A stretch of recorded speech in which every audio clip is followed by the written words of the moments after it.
ये कहानी जॉन नौजवान की है जो हैलोवीन पार्टी में एक डरावने मुखौटे को पहनकर अपने सभी दोस्तों को खुश करना चाहता था, पर उसकी ये योजना उसके अनुसार काम नहीं करती है। उसको हैलोवीन काफी पसंद था। ये दिन उसके लिए खास होता था और वो इस दिन को शानदार तरीके से मनाना चाहता था। हर साल वो पैसे इकट्ठा करता था और अपने लिए सबसे शानदार मुखौटा और शानदार पोशाक और हैलोवीन की सबसे शानदार सजावट करता था। इस साल भी उसने ऐसा ही किया। अपने दोस्त के घर हो रही हैलोवीन पार्टी में जाने के लिए तैयार हो रहा था। उसने काला कोट, काले जूते और एक लंबा हवा में उड़ती हुई केप पहना था। इसके बाद उसने अपना हैलोवीन मास्क पहन लिया था और वो खुद को आईने में देख के खुश हो रहा था। उसने ऐसा स्कैरी और डरावना मुखौटा पहले कभी नहीं देखा था। उसे अच्छे से पता था कि जब वो पार्टी में जाएगा तो सबकी नजर उस पर ही होगी और सब उसके मास्क को देखकर घबरा जाएंगे, सब उससे जलेंगे। जब अपने दोस्त के घर पहुंचा तो वहां पर पार्टी पहले से ही शुरू हो चुकी थी। उसे दरवाजे से म्यूजिक की धीमी आवाजें सुनाई दे रही थी। दरवाजे की घंटी बजाई और उसकी दोस्त ने उसका स्वागत किया और उसको घर के अंदर बुला लिया। जॉन कमरे के अंदर गया तो उसने देखा कि वहां पर कुछ लोग नाच रहे थे, कुछ लोग शराब पी रहे थे, कुछ लोग हंस रहे थे और बातें कर रहे थे और कुछ खाना खा रहे थे।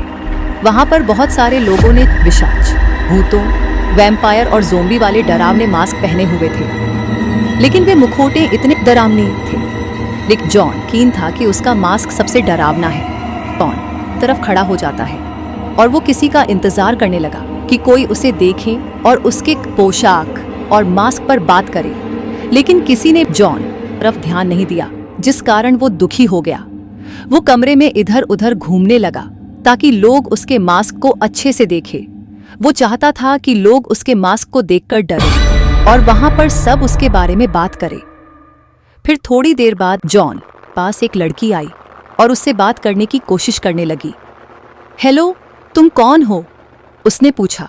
जॉन से बात करने की कोशिश की, लेकिन वो बात नहीं कर पा रहा था क्योंकि उसका मास्क काफी टाइट था। इस बात से निराश होकर वो किचन में ड्रिंक लेने के लिए चला गया। उसने अपने मास्क को अपने चेहरे से उतारने की कोशिश की, लेकिन वो उसे हटा नहीं पा रहा था।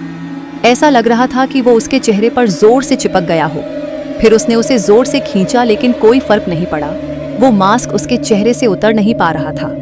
जॉन को बहुत चिंता होने लगी। कमरे के अंदर जॉन बहुत गर्मी लग रही थी और उसने महसूस किया कि उसे उसके मास्क के अंदर बहुत पसीना भी आ रहा था। उसे अब इसे किसी भी हालत में उतारना था। फिर जॉन किचन से चाकू उठाकर बाथरूम में चला गया और बाथरूम का दरवाजा बंद कर लिया।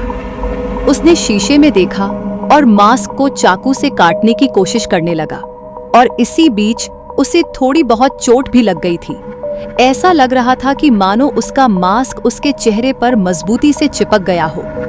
निराश होकर उसने चाकू उठाया और मास्क की छोटी पट्टियों को जो रबर की बनी थी उनको काटने लगा। थोड़ी देर बाद बाथरूम के आगे बहुत भीड़ लग गई और बहुत सारे लोग वहां पर इकट्ठा हो गए। उन्होंने दरवाजे को खटखटाया और चिल्लाने लगे कि वहां अंदर क्या हो रहा है। लेकिन जॉन बहुत घबराया हुआ था और उसने बाकी बचे मास्क को खींचने की कोशिश की, लेकिन उसका मास्क उसके चेहरे से उतर नहीं रहा था। उसे समझ नहीं आ रहा था कि बात क्या है। जॉन ने सोचा कि क्या होगा अगर ये मास्क उसके चेहरे से नहीं उतरा तो, अगर ये मेरे चेहरे पर हमेशा के लिए चिपक गया हो तो। उसने फिर से चाकू की मदद से मास्क को छोटे छोटे टुकड़ों में काटना चालू किया। फिर धीरे धीरे करके बाथरूम के बाहर लोगों की भीड़ ज्यादा हो गई और वो दरवाजे को खटखटाने लगे और बोलने लगे कि तुम वहां अंदर क्या कर रहे हो। फिर उन्होंने बाथरूम के जॉन लाने की आवाज सुनी कि ये मास्क मेरे चेहरे से नहीं उतरेगा। बाथरूम के बाहर एक दूसरे को हैरानी से देखा। बाथरूम के बाहर खड़ी एक लड़की हैरान हो गई और उसने कहा कि पर तुमने तो कोई मास्क नहीं पहन रखा था।